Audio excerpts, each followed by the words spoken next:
Detective Sarah Hayes, known for her sharp instincts, and Officer James Patel, a veteran of London's toughest raids, had no idea that the operation they were about to lead would uncover a criminal empire so vast it had silently controlled the West End for years.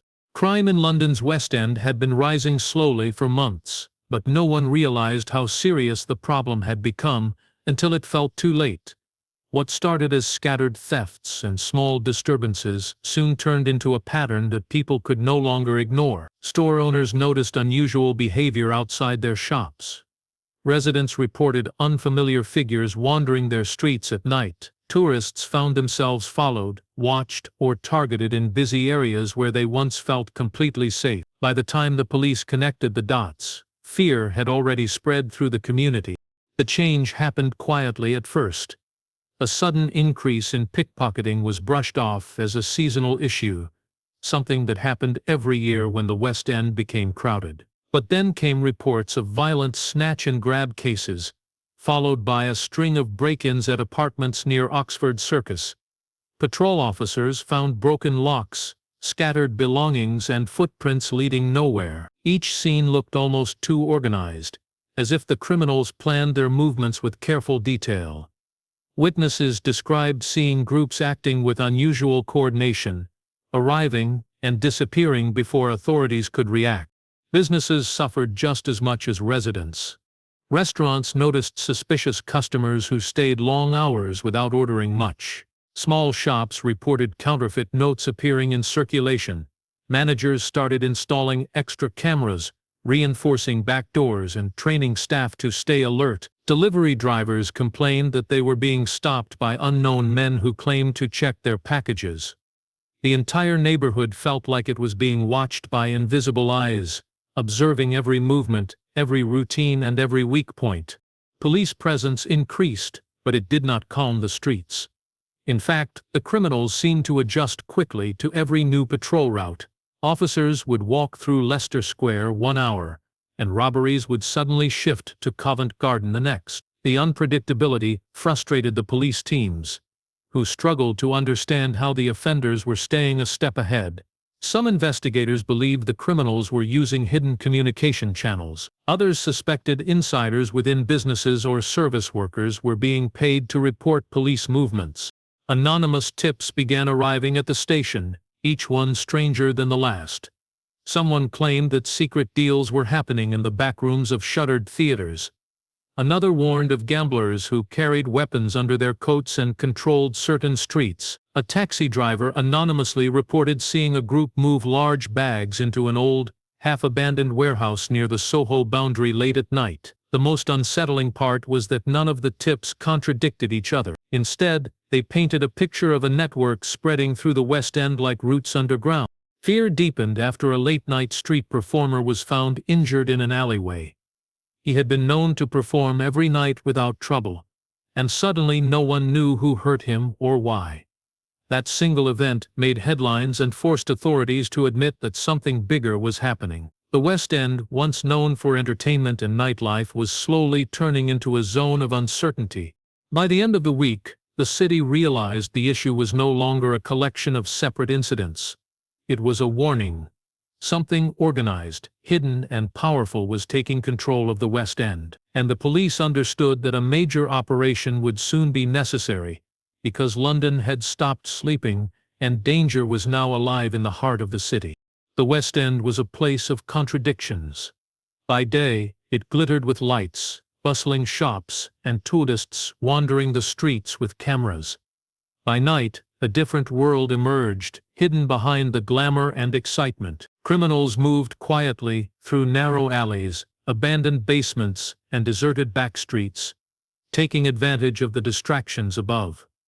They used the bright lights and crowded streets as cover, blending in with ordinary pedestrians while carrying out their illegal activities. Even seasoned residents had begun noticing patterns, though they could not put the pieces together. Things that seemed like coincidences, strangers lingering too long, unusual deliveries, and unexpected power outages in small areas were all part of a carefully orchestrated network. Investigators soon realized that the criminals were far more organized than initially suspected. Surveillance teams found secret meeting places hidden in plain sight: a basement beneath a closed cafe, a rooftop overlooking a busy square, and a small storage room behind a large billboard. These locations allowed the criminals to coordinate movements without attracting attention. Cameras and undercover officers captured masked lookouts who moved like ordinary people, yet their precise timing and placement indicated a level of sophistication rarely seen. Each lookout seemed to know exactly when and where to be, ensuring that operations could continue without interruption. The gangs used multiple layers of security to protect themselves.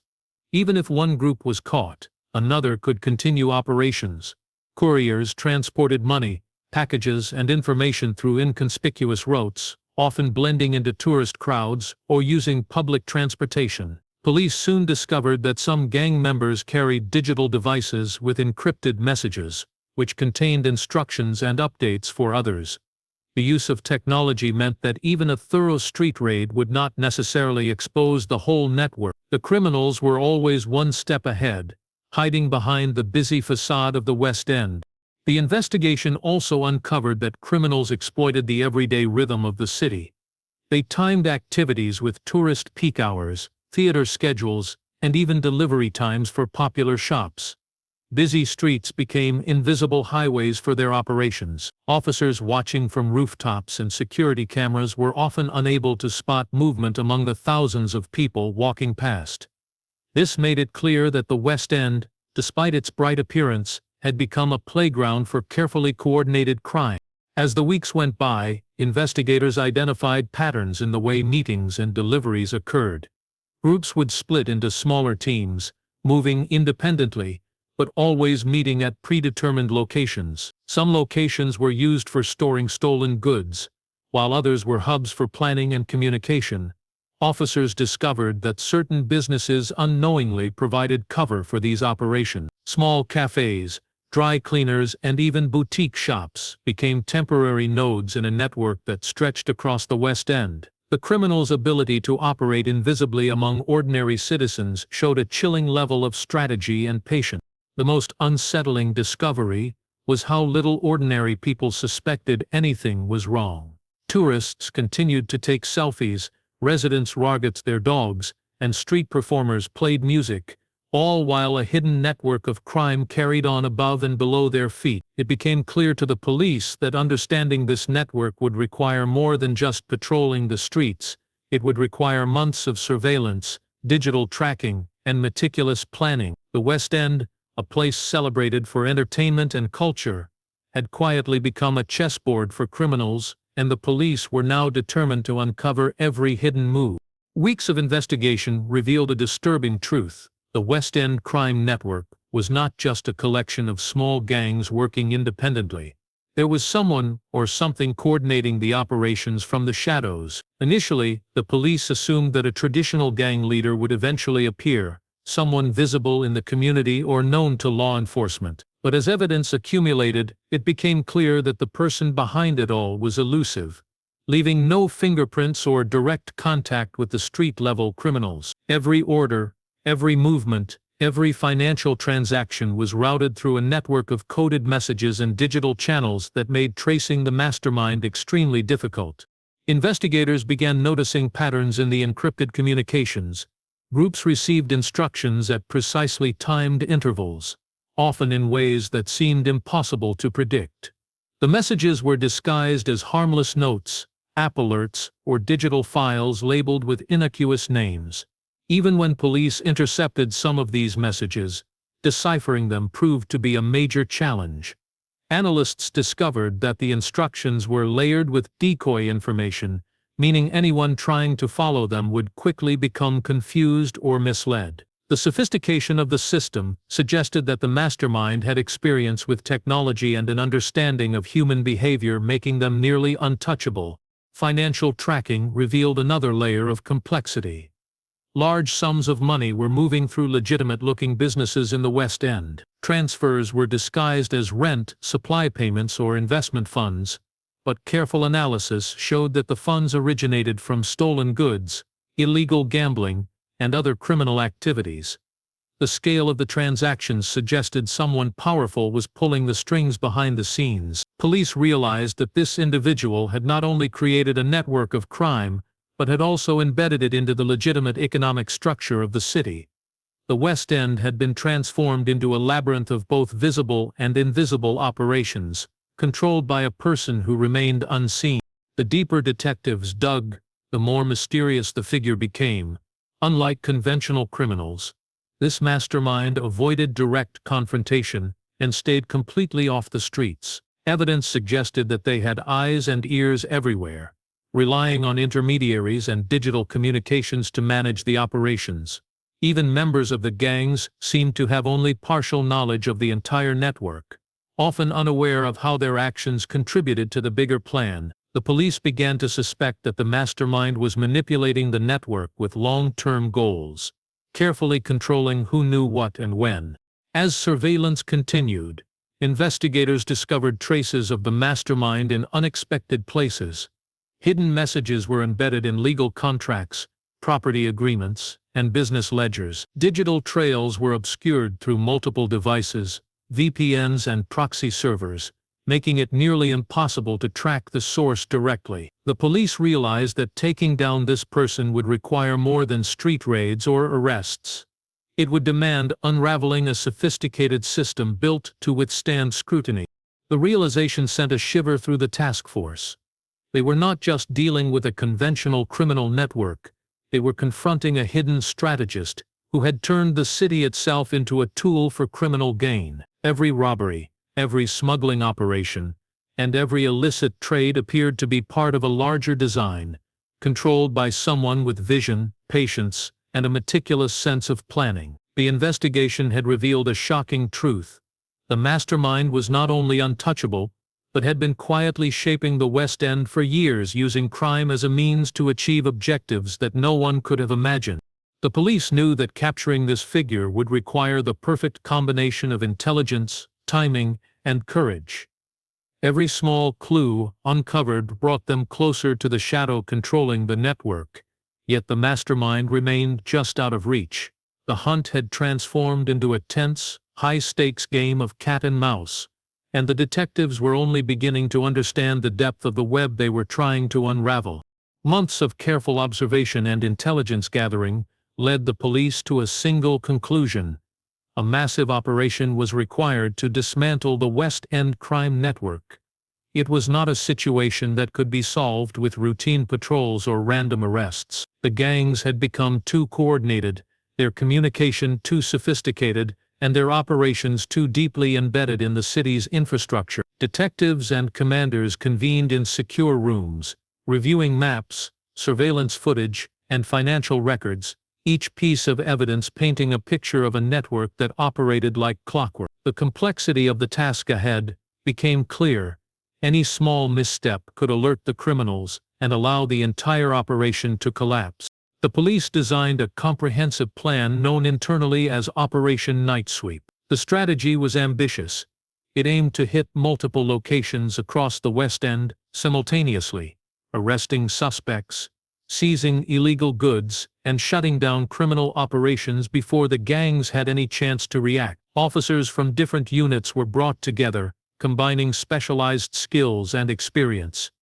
Undercover teams had been placed inside clubs, restaurants, and storage facilities for weeks, gathering critical intelligence about the timing and routines of the suspects. Cybercrime experts analyzed encrypted communications, mapping networks and identifying key nodes within the operation. Crowd control units prepared for mass arrests in busy streets, while rapid response squads rehearsed entry techniques for high-risk locations.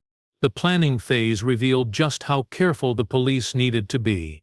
Each street, building, and alleyway in the West End was examined for potential hazards, escape routes, and surveillance blind spots. Officers studied patterns of pedestrian traffic and the locations of security cameras, both public and private. They identified which buildings could serve as staging areas and which routes were best for transporting detainees safely. Every detail mattered. Even minor oversights could allow criminals to escape or destroy evidence. The preparation was painstaking, with maps marked, roles assigned, and contingencies written for every possible scenario. Coordination across different units was critical. Communication channels were encrypted, and strict protocols ensured that no unauthorized personnel could compromise the operation. Officers trained together in mock scenarios, simulating arrests, securing evidence, and evacuating civilians if needed. The sense of urgency grew as the team realized the magnitude of what they were about to undertake. This was not just another raid, it was a coordinated strike against an entire criminal ecosystem. Every move had to be precise, every second accounted for, and every team member aware of their responsibilities. The police also relied on intelligence from informants who had infiltrated the criminal network. These insiders provided information on hidden meeting spots, delivery schedules, and even the timing of illicit financial transfers. Every tip was cross-referenced with surveillance data to ensure accuracy. The result was a detailed operational blueprint showing who would be targeted, where, and when. The West End, once a maze for investigators, was now mapped out with surgical precision. Despite the meticulous planning, tension ran high among the officers. They knew that criminals in the West End were unpredictable and ruthless. A single gunshot, a warning from a lookout, or a sudden shift in routine could turn the entire plan into chaos. Yet the police were resolute. Operation Night Sweep was their chance to dismantle a network that had grown too large, too bold, and too dangerous to ignore. Every member of the force understood that success depended not only on strategy, but on timing, discipline, and the element of surprise. As the night of the operation approached, the West End held its breath unknowingly, while police prepared to strike with unprecedented scale and precision. The night of the operation arrived with a tense stillness over the West End. From the rooftops to the narrow back streets, police units moved with calculated precision, each officer aware of the role they had to play. Helicopters hovered above, their spotlights scanning the streets for unusual movement, while teams on the ground positioned themselves at key points of entry and exit. The city itself seemed unaware that a massive crackdown was about to unfold beneath the glow of its neon signs and theater lights. Officers moved silently through alleyways, around cafes, and into buildings that had long been suspected of harboring illegal activity. Every step was planned to minimize risk and ensure surprise. The signal to begin was given at precisely midnight. Simultaneously, undercover officers triggered coordinated entries across dozens of locations, from gambling dens and illicit nightclubs to abandoned warehouses and high-end residential apartments used for secret meetings. Teams breached doors, swept through corridors, and secured perimeters, leaving no area unchecked. Smoke bombs and sirens erupted in controlled bursts, designed to disorient anyone inside while allowing police to move in with maximum advantage. The streets, usually bustling with nightlife, were suddenly filled with officers in tactical gear, creating an overwhelming presence that left criminals with no room to maneuver.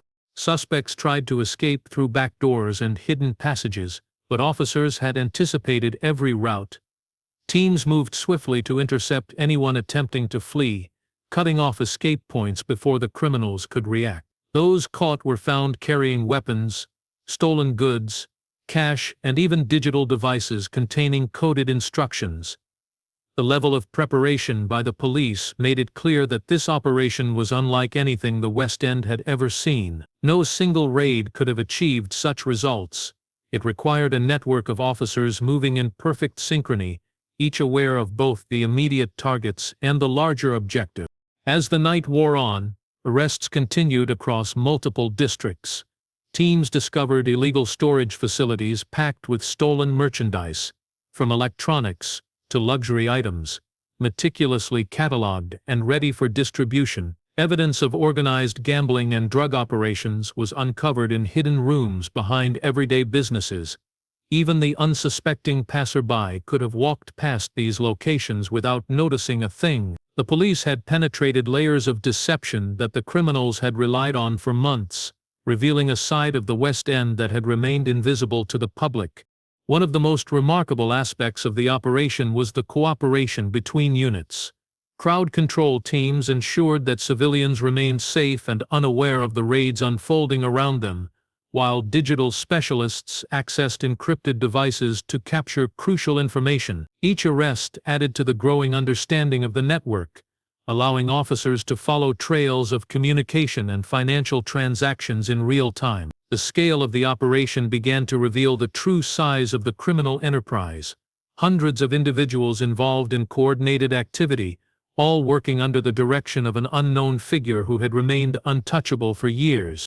By dawn, the streets of the West End were filled with the aftermath of the crackdown. Hundreds of suspects were in custody. Illegal goods had been seized and hidden criminal hubs had been shut down. The operation had not only disrupted the gang's activities but also sent a clear message. The West End was no longer a safe haven for organized crime. For the police, the success of the night represented months of planning, intelligence gathering, and strategic coordination. Yet even as the city slowly returned to normal, the investigation was far from over. Each arrested individual held pieces of a larger puzzle, and detectives knew that the most crucial revelations about the masterminds behind the network were still to come. The West End had been transformed overnight, a battle fought silently and decisively in the shadows while the city slept. After the initial success of the raids, detectives began the painstaking process of analyzing the evidence seized from hundreds of arrested suspects. At first, they expected to find multiple small-scale operators responsible for the chaos in the West End, but the reality was far more disturbing. Almost every individual arrested had some connection to a single unseen controller who appeared to orchestrate operations from the shadows. As officers examined ledgers, digital devices, and encrypted communications, a pattern emerged. Every movement, every transaction, every assignment was linked back to one source. The scale of the network suggested a mastermind who was not just clever but extraordinarily patient and methodical. The breakthrough came when cybercrime specialists decrypted a series of files found on one suspect's laptop.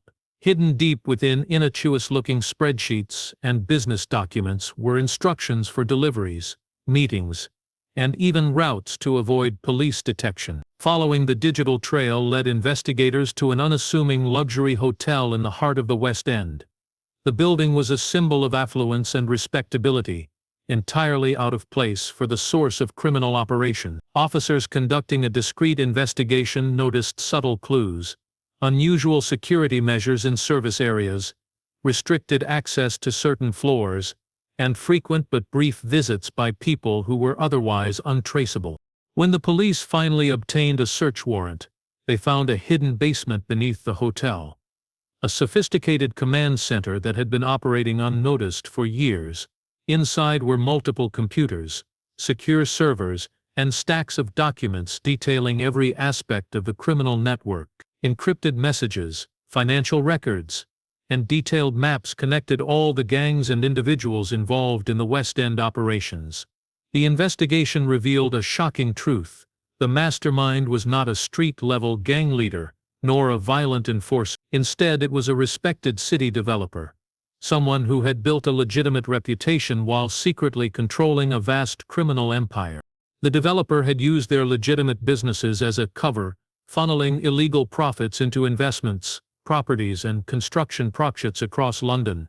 The West End operations had been designed not only to generate profit, but to manipulate the city itself. By controlling criminal activity, the mastermind could influence property values, push out smaller businesses, and acquire key locations at reduced prices. Every robbery, every smuggling operation, and every underground gambling session had served a calculated purpose in a plan that was as much about power and influence as it was about money.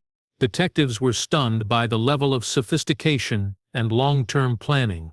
The developer had managed to coordinate multiple gangs without ever exposing themselves, relying entirely on intermediaries, encrypted digital communication, and careful timing. Even the most experienced investigators were taken aback by the audacity of someone so prominent being able to operate undetected for years. The evidence showed a deliberate blending of legality and illegality, making it almost impossible to trace the operations until the recent arrests forced mistakes and revealed the hidden network. The discovery sent shockwaves through both the police and the public.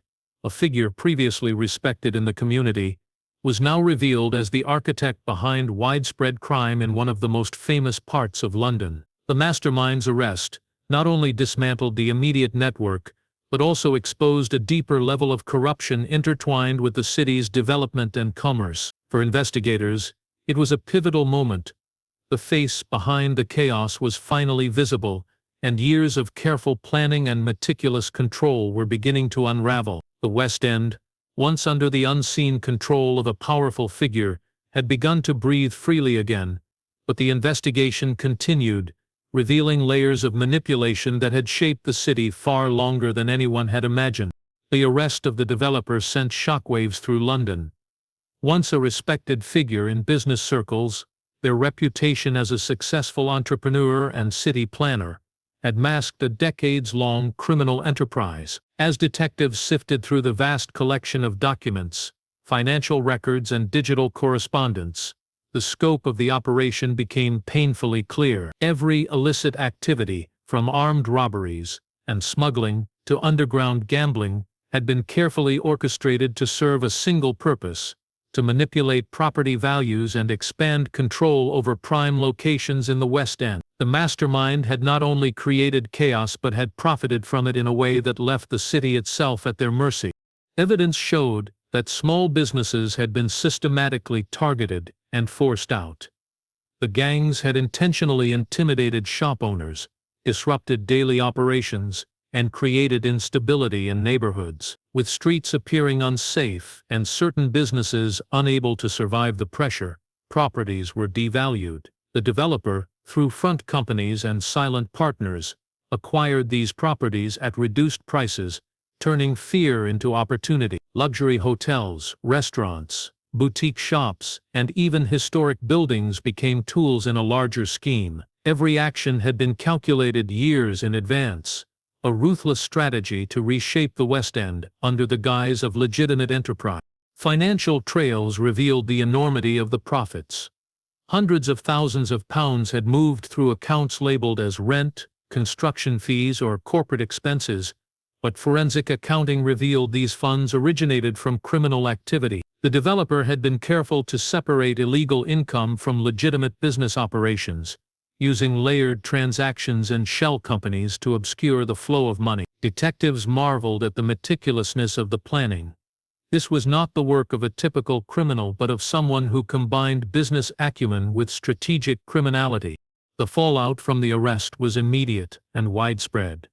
Investors and politicians who had trusted the developer were forced to confront the reality of their involvement, however indirect, in the criminal empire. Small business owners who had once feared retaliation finally saw the possibility of reclaiming their neighborhoods. Community leaders began planning recovery strategies, while law enforcement worked to ensure that every property and asset acquired through illegal means was accounted for and, where possible, returned to rightful owners. The city that had been quietly manipulated for years was beginning a process of repair, both physically and socially.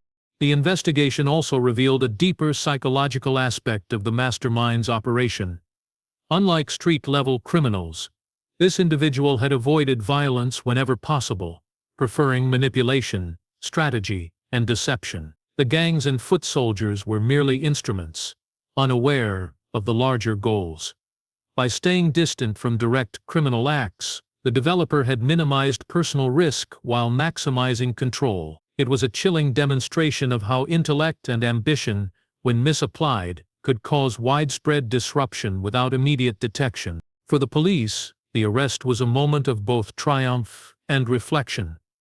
The successful dismantling of the network showed the power of coordinated investigation, surveillance, and strategic planning. Yet it also highlighted the vulnerability of even the most visible and seemingly secure city districts to hidden manipulation.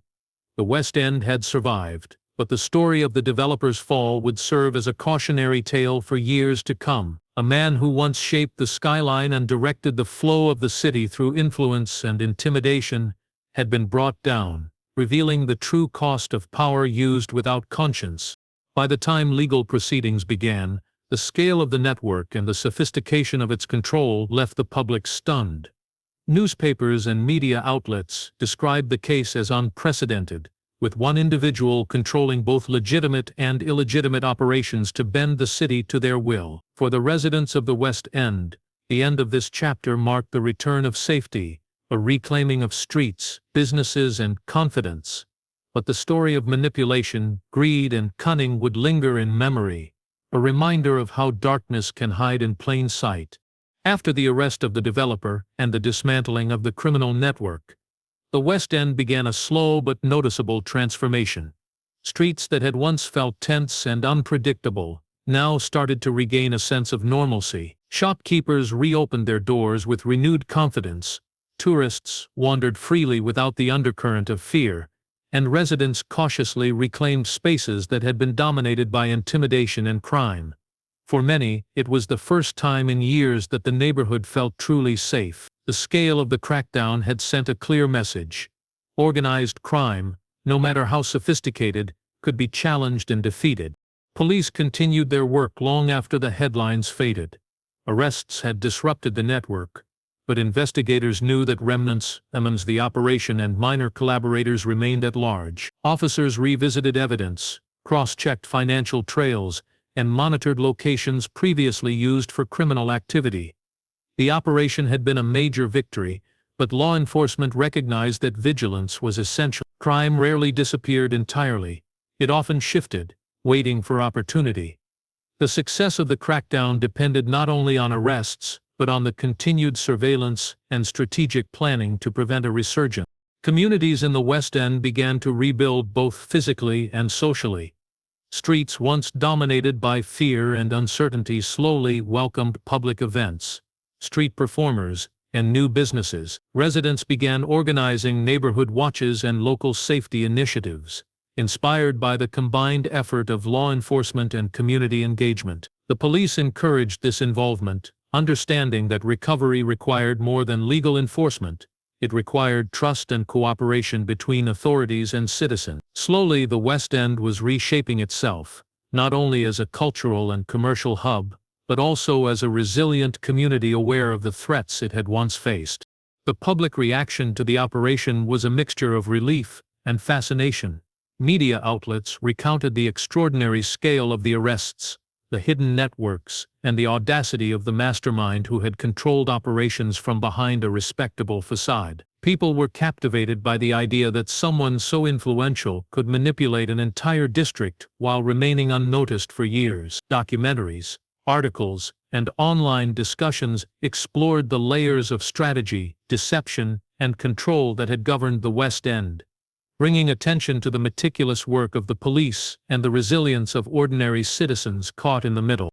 For the police, the operation became a case study in coordination, intelligence, and persistence. The lessons learned about encrypted communications, the integration of legitimate business with illegal operations, and the psychological control of criminal networks would inform future investigations. Detectives knew that the criminal landscape would continue to evolve, and that the success of Operation Night Sweep was both a triumph and a warning. It showed what could be achieved through careful planning and teamwork, but it also revealed the lengths to which criminals would go to exploit opportunities in a city as vibrant and complex as London. Even as normal life returned to the streets, the shadow of the criminal network lingered in memory.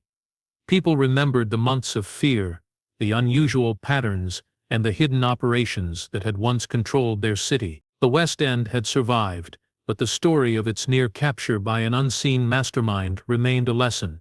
Danger could grow silently, and vigilance was always necessary. The successful crackdown had restored safety, but it also reminded everyone that the fight against crime required constant effort. For residents, businesses, and police alike, the West End's recovery marked a new beginning, a cautious, hard-won freedom in a city that had once been manipulated from the shadows.